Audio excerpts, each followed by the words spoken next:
Бүгүн 2019 жылдын 13 сентябрында Кыргыз Республикасынын Жогорку сотунда Кыргыз Республикасынын Жогорку сотунун төрайымы Гүлбара Калиеванын катышуусунда пленумдун отуруму болду. Пленумдун ишине Кыргыз Республикасынын президенттик аппаратынын сот реформасы жана мыйзамдуулук бөлүмүнүн башчысы Санжар Исабаев, Кыргыз Республикасынын башкы прокурорунун орунбасары Жамиля Жаманбаева, пленумдун катчысы Чынара Садырова, ошондой эле Кыргыз Республикасынын Жогорку сотунун жана жергиликтүү соттордун судьялары, Кыргыз Республикасынын Ички иштер министрлигинин жана Кыргыз Республикасынын адвокаттар кеңешинин өкүлдөрү катышты. Күн тартибине кармоонун мыйзамдуулугун жана негиздүүлүгүн текшерүү жана бөгөт коюу чарасы тууралуу жазык процесстик мыйзамдарды соттор тарабынан колдонуу тажрыйбасы жөнүндө Кыргыз Республикасынын пленумунун токтомунун долбоору коюлду.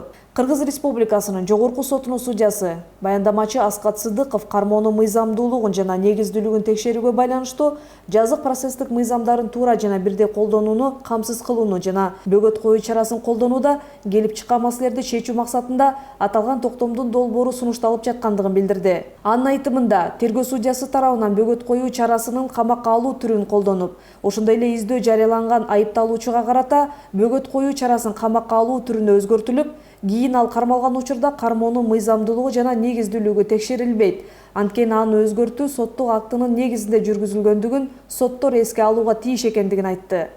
Токтомдун долбоору боюнча катышуучулар тарабынан бир нече суроолор берилип, айрым пункттар боюнча талкуу жүрдү.